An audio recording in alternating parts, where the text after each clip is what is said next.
Chapter 1, Section 5.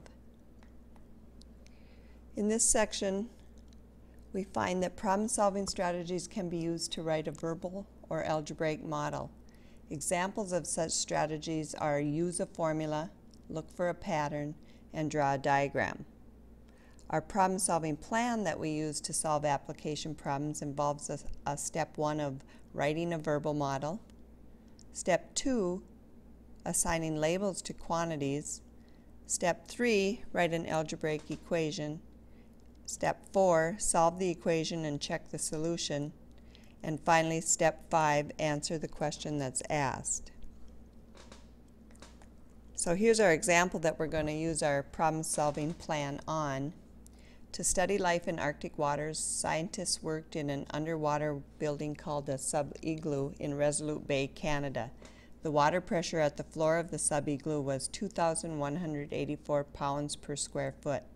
The water pressure is 0 at the water's surface and increases by 62.4 pounds per square foot for each foot of depth. Find the depth of the sub-igloo's floor. In step 1 of our problem-solving plan, we want to write a verbal model for water pressure.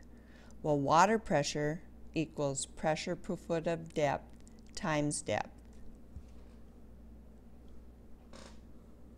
In step 2, we'll assign labels to those quantities. Water pressure equals pressure per foot of depth times depth. So in our application problem, water pressure is given as 2,184 pounds per square foot. The pressure per foot of depth is given as 62.4 pounds per square foot per foot of depth. And depth is what we're looking for, so that'll be our variable d feet. In step 3, we want to write an algebraic equation by substituting those values into our verbal model. So in for water pressure, we're going to put 2,184. In for pressure per foot of depth, we'll put that 62.4. And in for depth, we'll put our variable d. So our equation is 2,184 equals 62.4 d.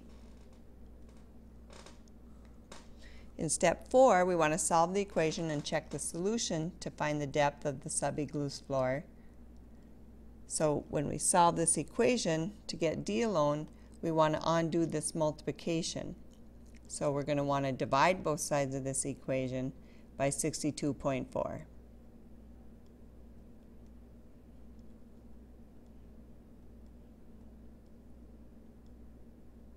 And 2,184 divided by 62.4 is 35. 62.4 cancels top and bottom here, so we're just left with d. d equals 35 is our solution. And then in 5, we can answer the question, find the depth of the sub-igloo's floor. So the depth will be 35 feet.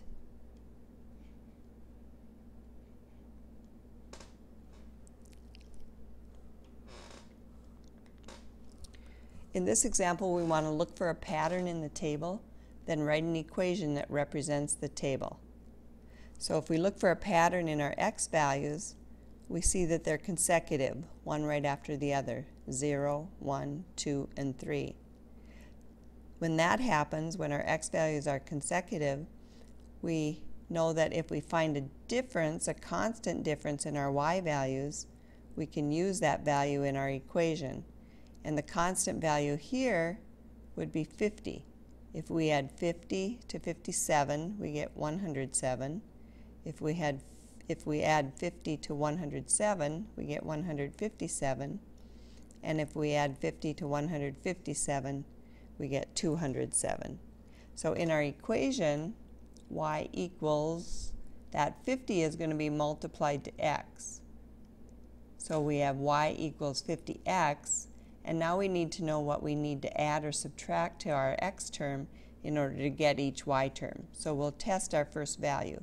We'll put 0 in for x. 0 times 50 is 0. So we're going to have to add 57 to our x term in order to get our y term. Because 0 plus 57 is 57, we get our first y value. Okay, now we'll put 1 in for x and check our second x value. 1 times 50 is 50, and 50 plus 57 is 107, so we get our second y value. And now we'll put 2 in for x. 2 times 50 is 100. 100 plus 57 gives us our third y value of 157.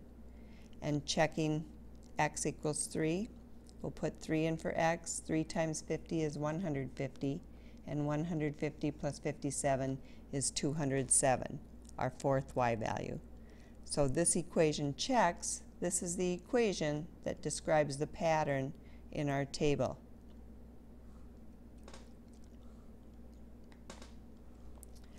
Include in your notes of this video guided practice problems 2 and 4 found on page 36 of your textbook.